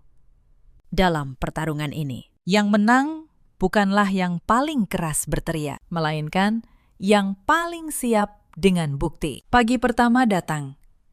Sementara keluarga Darmawan masih merayakan keberhasilan mengusir saya. Sepucuk surat resmi tiba di rumah Menteng. Seorang kurir berpakaian rapi menyerahkannya langsung ke tangan Bu Hartini. Amplop coklat berstempel kantor hukum. Bu Hartini membukanya dengan malas. Lalu wajahnya perlahan berubah pucat. Surat itu adalah pemberitahuan resmi bahwa rumah yang mereka tinggali secara hukum telah berpindah kepemilikan kepada ahli waris sah, Berdasarkan surat wasiat almarhum Pak Darmawan, penghuni diminta menyiapkan diri untuk proses serah terima. Apa-apaan ini? Bu Hartini berteriak, tangannya gemetar.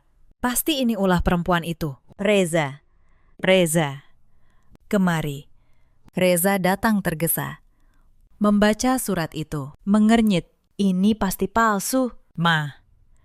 Anin cuma menggertak. Mana mungkin ayah mewariskan rumah ini ke dia. Mereka merobek surat itu, melemparkannya ke tempat sampah, dan tertawa meremehkan. Mereka pikir itu hanya gertakan seorang menantu yang sakit hati. Surat pertama memang bisa dirobek, tapi surat kedua dan ketiga akan terus datang. Dan tidak ada yang bisa menghentikan badai yang sudah saya mulai. Hari berikutnya, masalah datang dari arah yang tidak mereka duga. Reza pergi ke kantor perusahaan, hendak menandatangani beberapa keputusan sebagai pemegang saham mayoritas. Tapi notaris perusahaan menahannya. Maaf, Pak Reza, berdasarkan dokumen terbaru yang terdaftar, kepemilikan saham mayoritas atas nama almarhum sudah beralih. Bapak tidak lagi memiliki kewenangan menandatangani ini. Wajah Reza membeku. Beralih ke siapa? Notaris itu menunjukkan berkasnya. Reza membaca satu nama di sana. Anindya. Untuk pertama kalinya, tanah di bawah kaki Reza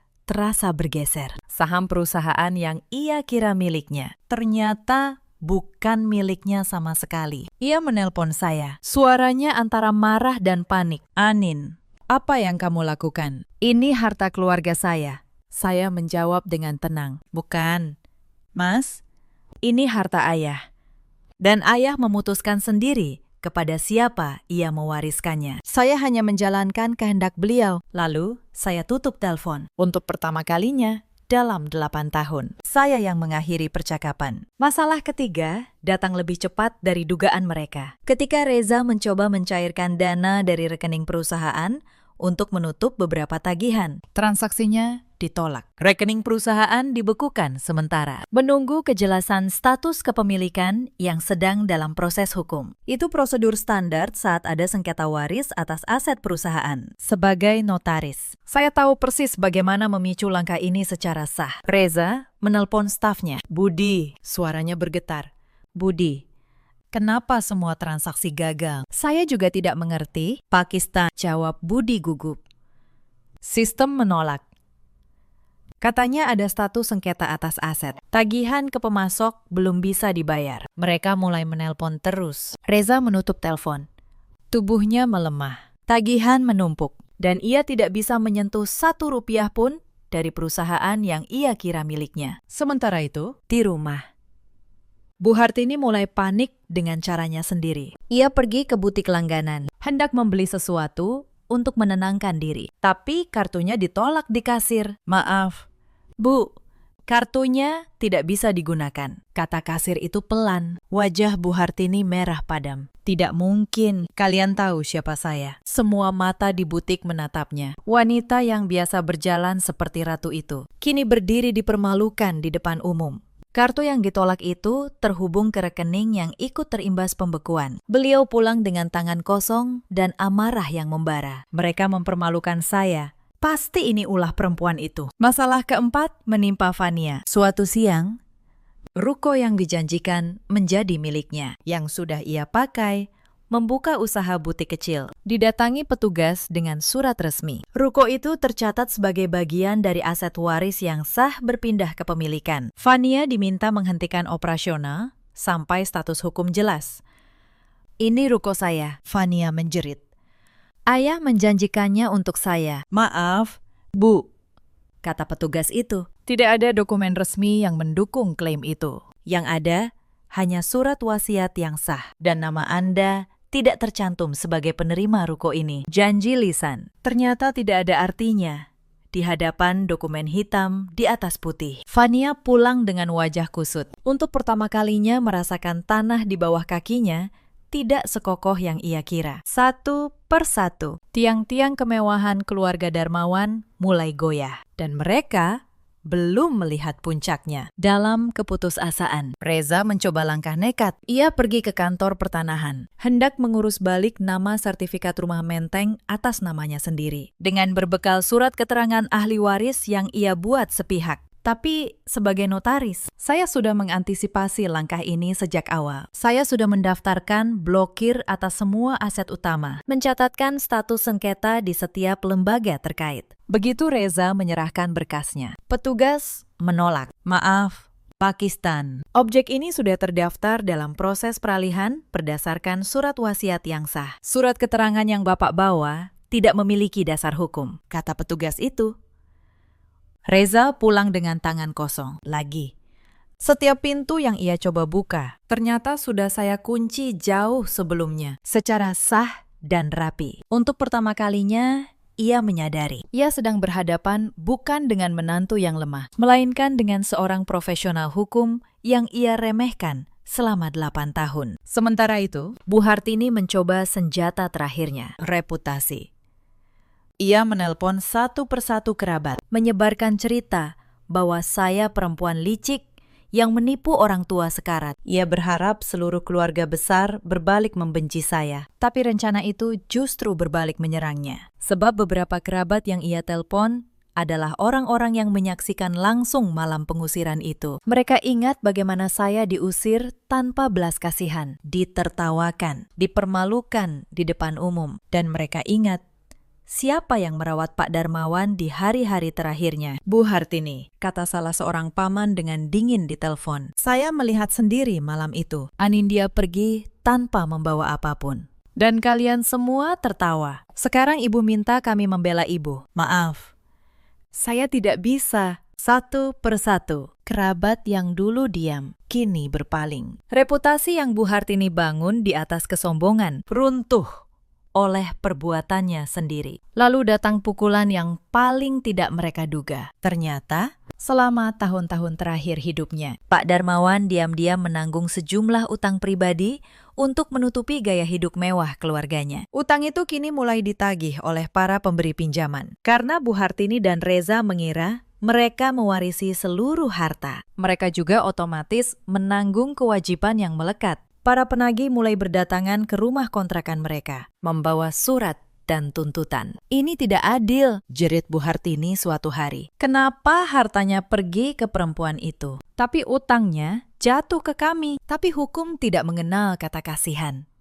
Untuk mereka yang dulu tak punya kasihan. Yang menerima warisan utama dengan dokumen sah adalah saya. Sementara kewajiban tertentu yang tidak tercakup dalam wasiat tetap melekat pada ahli waris menurut hukum. Sebuah ironi yang pahit bagi mereka. Di tengah semua kekacauan itu, Fania datang menemui saya seorang diri, tanpa ibunya, tanpa Reza. Wajahnya yang dulu penuh kesombongan, kini layu dan basah air mata. Mbak Anin, katanya terisak. Saya minta maaf. Dulu saya jahat sama Mbak. Saya tahu saya salah. Tolong, bantu kami. Mama sudah tua. Dia tidak kuat hidup begini. Saya menatap Fania lama. Saya melihat seorang perempuan muda yang akhirnya merasakan akibat dari pilihan-pilihannya. Fania, kata saya pelan. Maaf yang kamu ucapkan sekarang, saya terima. Tapi maaf, itu tidak bisa memutar waktu. Ada hal-hal yang sudah terjadi dan harus dijalani konsekuensinya. Fania menunduk. Isaknya semakin keras. Tapi lanjut saya. Saya tidak akan membiarkan Bu Hartini kelaparan. Bukan karena beliau pantas, tapi karena saya tidak ingin menjadi seperti kalian dulu. Saya akan bantu sekadarnya untuk kebutuhan dasar, bukan untuk mengembalikan kemewahan yang sudah hilang. Fania mengangkat wajahnya, terkejut. Mungkin ia mengira saya akan membalas kekejaman dengan kekejaman. Tapi saya memilih jalan yang berbeda. Bukan untuk mereka, melainkan untuk menjaga hati saya sendiri tetap bersih. Kabar mulai menyebar di kalangan kerabat. Para paman dan bibi yang dulu menyaksikan saya diusir, kini berbisik-bisik dengan nada berbeda. Beberapa dari mereka mulai menelpon saya, mencari tahu kebenaran. Saya tidak menjelek-jelekan siapapun. Saya hanya berkata, semua sesuai kehendak almarhum ayah. Silakan tanya pada notaris yang menyusun wasiatnya. Dan ketika mereka memverifikasi, semua terbukti benar. Reputasi keluarga yang selama ini dijaga Bu Hartini dengan sombong perlahan retak di mata kerabatnya sendiri. Masalah kelima datang dari dunia bisnis. Perusahaan properti yang dibangun Pak Darmawan memiliki sejumlah proyek yang sedang berjalan. Salah satunya, kerjasama dengan pemodal besar untuk sebuah kompleks perumahan. Ketika pemodal itu mendengar ada sengketa kepemilikan dan pembekuan rekening, mereka menarik diri. Telepon dari pihak mereka masuk ke kantor. Kami tidak bisa melanjutkan kerjasama jika status hukum perusahaan tidak jelas, kata perwakilan mereka. Pembayaran tahap berikutnya kami tahan. Jika dalam 2 minggu tidak ada kejelasan, kontrak kami batalkan dan denda berlaku. Reza menerima kabar itu di ruang kerjanya. Tubuhnya gemetar. Proyek senilai miliaran rupiah terancam batal, dan denda yang harus ditanggung bisa meruntuhkan seluruh perusahaan. Untuk pertama kalinya, ia menyadari betapa rapuh kerajaan yang ia kira miliknya. Tanpa kendali atas aset, tanpa akses ke dana, tanpa kepercayaan mitra, ia bukan siapa-siapa. Ia datang ke hotel tempat saya menginap, mengetuk pintu kamar saya dengan wajah yang sudah berbeda dari malam pengusiran itu. "Anin," katanya. Suaranya melembut, penuh perhitungan. "Kita bicara baik-baik. Ya, kamu istri saya, apapun yang terjadi, kita keluarga. Kembalikan saham itu, dan kita selesaikan ini bersama. Saya minta maaf soal malam itu. Saya menatapnya lama. Pria yang dulu saya cintai. Pria yang menjatuhkan saya di depan seluruh kerabat. Dan kini datang meminta maaf, hanya karena ia kehilangan hartanya. Mas, kata saya pelan. 8 tahun saya menunggu kata maaf itu. Tapi Mas baru mengucapkannya sekarang. Bukan karena Mas menyesal menyakiti saya, tapi karena Mas butuh harta itu kembali. Reza terdiam. Maaf tidak menghapus luka, lanjut saya. Dan tidak semua yang retak bisa direkatkan kembali hanya dengan kata-kata. Ini bukan dendam saya. Mas, ini kehendak ayah. Beliau yang memilih, bukan saya. Saya menutup pintu pelan. Di baliknya, saya mendengar Reza terdiam lama sebelum akhirnya pergi. Beberapa hari kemudian, Reza datang lagi. Kali ini dengan cara yang berbeda. Ia membawa setumpuk berkas, mencoba pendekatan sebagai sesama orang dewasa. "Amin, bengar," katanya. "Saya tahu saya salah, tapi kalau perusahaan ini bangkrut, banyak karyawan yang kehilangan pekerjaan. Mereka tidak salah apa-apa, setidaknya demi mereka. Mari kita cari jalan tengah." Untuk sesaat, saya hampir tergerak. Tapi lalu saya teringat, selama 8 tahun, tidak sekalipun Reza memikirkan perasaan saya. Dan kini, ia memakai nasib karyawan sebagai alat untuk menyentuh hati saya. "Mas," kata saya, "soal karyawan, jangan khawatir. Saya tidak akan menelantarkan mereka. Saya akan mengambil alih perusahaan ini dan menjaganya tetap berjalan. Tapi bukan bersama Mas, karena perusahaan ini sejak awal memang sudah bukan milik Mas." Reza menatap saya. Kalah. Ia akhirnya mengerti, tidak ada lagi yang bisa ia tawar. Ia pergi kali ini untuk yang terakhir. Sementara itu, kabar kejatuhan keluarga Darmawan menyebar ke kalangan rekan bisnis. Para pemberi pinjaman yang dulu segan menagih karena nama besar mereka, kini berdatangan satu persatu. Utang-utang yang selama ini tertutupi oleh gengsi mulai terkuak ke permukaan. Reza, yang namanya masih tercatat dalam beberapa perjanjian utang pribadi, dikejar-kejar penagih. Telepon di ponselnya berdering tanpa henti. Pria yang dulu menjatuhkan talak dengan penuh percaya diri itu, kini bersembunyi dari para penagih. Hidup dalam ketakutan setiap hari. Saya menutup pintu pelan, dan untuk pertama kalinya dalam 8 tahun, saya merasa benar-benar memegang kendali atas hidup saya sendiri. Masalah keenam menghantam langsung di jantung keluarga. Rumah di Menteng, kebanggaan Bu Hartini selama puluhan tahun, secara resmi harus diserahkan kepada pemilik baru yang sah. Pak Sutopo dan saya datang bersama petugas, membawa seluruh dokumen lengkap, sertifikat, surat wasiat asli, dan putusan administrasi yang sudah final. Bu Hartini berdiri di depan pintu, menghalangi. "Ini rumah saya, Saya tinggal di sini puluhan tahun. Kalian tidak bisa mengusir saya. Saya menatapnya dengan tenang. Untuk pertama kalinya, posisi kami benar-benar terbalik, Bu, kata saya. Beberapa hari lalu, di rumah ini juga. Ibu menyuruh saya pergi tanpa membawa apapun. Ibu bilang, semua yang menempel di tubuh saya dibeli uang keluarga ini sekarang secara hukum. Rumah ini bukan milik ibu, tapi tidak seperti ibu. Saya tidak akan mengusir ibu ke jalan malam ini juga. Bu Hartini menatap saya, bibirnya gemetar. Tak mampu berkata-kata. Ibu punya waktu untuk berkemas. Lanjut saya. Sesuatu yang tidak ibu berikan kepada saya. Itu perbedaan kita. Fania berdiri di belakang ibunya. Wajahnya pucat. Semua kesombongannya lenyap. Reza bersandar di dinding, menatap lantai.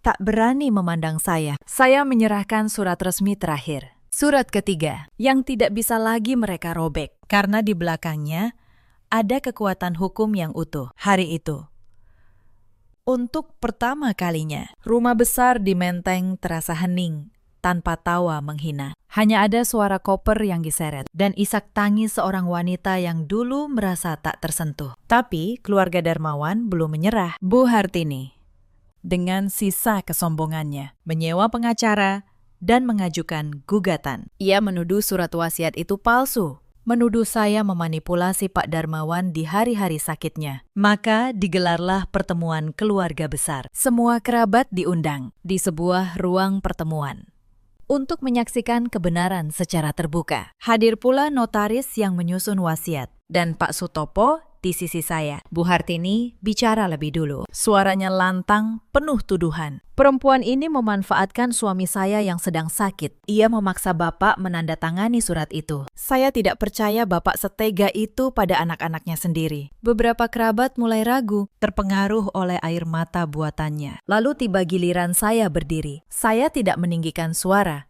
Saya hanya membuka map coklat dan mengeluarkan dokumen-dokumen yang sudah saya siapkan selama 3 bulan. Ibu menuduh saya memalsukan wasiat. Kata saya, tenang. Mari kita lihat kebenarannya. Hitam di atas putih. Saya menyerahkan surat wasiat asli, lengkap dengan materai, tanda tangan, dan stempel notaris. Lalu saya mempersilakan notaris penyusun untuk bicara. Saya yang menyusun surat ini, kata beliau. Pak Darmawan datang sendiri ke kantor saya setahun lalu, dalam keadaan sehat akal dan pikiran, ditemani 2 saksi independen. Beliau sadar penuh atas keputusannya. Semuanya terekam dan terdokumentasi resmi. Ruangan terdiam. Lalu, saya mengeluarkan satu hal lagi. Sepucuk surat tulisan tangan Pak Darmawan yang beliau tinggalkan bersama wasiat itu. Saya membacakannya dengan suara bergetar. Untuk keluargaku. Jika kalian membaca ini, berarti yang Bapak takutkan sudah terjadi. Bapak menyaksikan selama bertahun-tahun bagaimana kalian memperlakukan Anindya, menantu yang merawat Bapak di saat kalian sibuk dengan diri sendiri. Bapak mewariskan harta ini kepadanya, bukan untuk menghukum kalian, tapi untuk mengajari kalian satu hal, bahwa kehormatan tidak diukur dari darah, melainkan dari hati. Saat surat itu selesai dibaca, ruangan hening total. Beberapa kerabat menunduk malu. Mereka teringat malam itu, saat saya diusir dan ditertawakan. Sementara tak satu pun dari mereka membela. Bu Hartini terduduk lemas. Tuduhannya runtuh. Fania menangis dalam diam. Reza menatap lantai, tak mampu mengangkat wajahnya. Tidak ada lagi yang bisa mereka katakan. Kebenaran sudah berbicara. Jauh lebih keras daripada semua hinaan yang pernah mereka lemparkan kepada saya. Tapi Bu Hartini tidak mudah menyerah. Pengacaranya mengajukan banding, mencoba mencari celah, menghadirkan saksi-saksi yang mengaku bahwa Pak Darmawan sudah pikun di akhir hayatnya. Saya sudah menduga langkah ini. Maka, di persidangan, Pak Sutopo menghadirkan bukti yang tak terbantahkan. Rekaman video saat Pak Darmawan menandatangani wasiat, lengkap dengan pemeriksaan dari dokter yang menyatakan beliau sehat akal dan pikiran pada hari itu. Beliau memang menyiapkan segalanya, jauh lebih matang dari yang saya kira. Di rekaman itu, suara Pak Darmawan terdengar jelas dan tenang. Saya Dermawan, dalam keadaan sadar penuh, mewariskan harta saya kepada menantu saya, Anindya. Bukan karena yang lain tidak berhak, tapi karena dialah satu-satunya yang memperlakukan saya sebagai manusia, bukan sebagai sumber harta. Ruang sidang terdiam. Pengacara Bu Hartini tak punya lagi yang bisa dikatakan. Hakim mengetuk palu. Banding ditolak. Wasiat itu sah, final. Dan mengikat. Gugatan itu kandas. Pengadilan menguatkan keabsahan surat wasiat. Secara hukum, semuanya selesai. Tidak ada lagi celah untuk dibantah. Saat keluar dari ruang sidang, saya melihat Bu Hartini terduduk di kursi. Tubuhnya gemetar. Untuk pertama kalinya, saya melihat wanita yang dulu seperti ratu itu, tampak rapuh dan tua. Mata kami sempat bertemu sebentar. Tidak ada lagi kebencian di tatapan saya, hanya rasa lelah yang dalam dan keinginan untuk akhirnya melangkah maju. Setelah putusan itu, hidup keluarga Darmawan berubah total. Secepat saya dulu diusir dari rumah mereka. Perusahaan properti yang dibanggakan Reza tidak mampu bertahan, tanpa modal segar, tanpa mitra. Dan dengan denda dari kontrak yang batal, perusahaan itu jatuh ke dalam kebangkrutan. Satu persatu, pegawai dirumahkan. Kantor megah di kawasan elit itu akhirnya disita untuk menutup utang. Reza, pria yang dulu berdiri di bawah lampu kristal, mengumumkan pengusiran saya dengan penuh percaya diri. Kini kehilangan segalanya. Mobil mewahnya dijual, jam tangan mahalnya digadaikan. Saya pernah mendengar kabar tentangnya beberapa bulan kemudian. Ia kini bekerja serabutan, menumpang di rumah seorang temannya di pinggiran kota. Dari putra pengusaha properti, menjadi pria yang menghitung uang receh untuk makan sehari-hari. Suatu sore, saya tidak sengaja berpapasan dengannya di sebuah jalan. Ia terlihat kurus, lelah, dengan pakaian yang sudah usang. Saat melihat saya, ia hanya berdiri kaku, lalu menunduk. Saya tidak menertawakannya. Saya tidak menghinanya, saya hanya menatapnya sebentar, lalu berlalu. Karena saya tahu, kejatuhannya bukan perbuatan saya. Itu adalah buah dari pilihannya sendiri. Bu Hartini menjalani nasib yang tidak kalah pahit. Wanita yang dulu duduk seperti ratu, kini tinggal di sebuah rumah kontrakan kecil di gang sempit. Kebaya berkilau dan cincin emasnya sudah lama dijual untuk bertahan hidup. Saya dengar, beliau kini berjualan kue di depan kontrakannya, menjajakan dagangan kepada tetangga yang dulu tidak akan pernah ia tegur. Jemari yang dulu penuh cincin, kini lengket oleh adonan dan minyak goreng. Setiap pembeli yang datang adalah saksi bisu atas kejatuhan seorang wanita yang dulu gemar menertawakan orang lain. Karma ternyata tidak pernah salah alamat. Ia hanya datang pada waktunya sendiri. Vanya, adik ipar yang dulu pandai membaca situasi demi keuntungannya, kehilangan butik dan gaya hidup mewahnya. Ia yang dulu memandang rendah pekerjaan saya sebagai notaris, kini berpindah-pindah pekerjaan, mencari pijakan yang tak kunjung ia temukan. Mereka pernah mencoba menghubungi saya lagi. Kali ini bukan dengan hinaan, tapi dengan permohonan, meminta bantuan, meminta belas kasihan, mengingatkan bahwa kami dulu satu keluarga. Saya tidak membalas dengan kejam, tapi saya juga tidak kembali menjadi orang yang bisa mereka injak. Saya memilih untuk melepaskan, bukan untuk membalas, melainkan untuk membebaskan diri saya sendiri dari masa lalu yang menyakitkan. Sebagian harta warisan itu, sesuai bisikan hati saya kelola untuk hal yang lebih bermakna. Saya membangun sebuah yayasan kecil yang membantu para perempuan yang terjebak dalam rumah tangga yang merendahkan mereka. Perempuan-perempuan yang dulu seperti saya, merasa tidak punya pilihan. Pak Darmawan pernah berkata, gunakan dengan bijak. Dan saya percaya inilah cara terbaik menghormati kepercayaan beliau. Yayasan itu saya beri nama sederhana, mengambil dari pesan terakhir beliau, Rumah Kebenaran. Di sana, para perempuan yang terjebak dalam pernikahan yang merendahkan mendapat tempat berlindung, bantuan hukum, dan yang terpenting, harga diri mereka kembali. Saya mengelola perusahaan properti warisan itu dengan tangan saya sendiri. Banyak yang meragukan, mengira seorang notaris tidak akan sanggup menjalankan bisnis. Tapi dalam 2 tahun, perusahaan itu kembali sehat. Bahkan tumbuh lebih besar dari sebelumnya. Saya membuktikan bahwa kemampuan seorang perempuan tidak pernah ditentukan oleh siapa yang merendahkannya. Suatu hari, saya diundang menjadi pembicara di sebuah acara tentang pemberdayaan perempuan. Saya berdiri di atas panggung, menatap ratusan wajah di hadapan saya, dan menceritakan kisah ini, tanpa menyebut nama siapapun, tanpa dendam.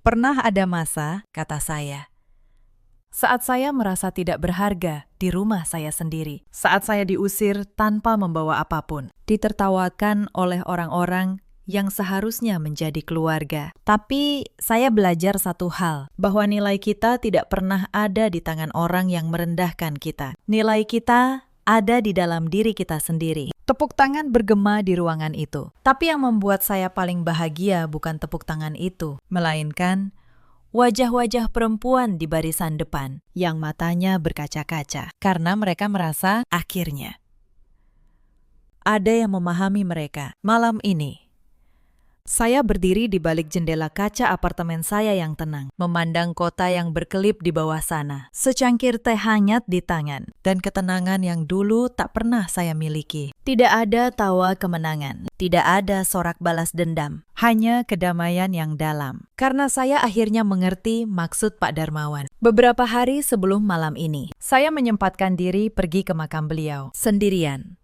membawa seikat melati, bunga kesukaannya. Saya berdiri lama di depan nisan itu, dalam keheningan sore yang lembut. Bapak, bisik saya pelan.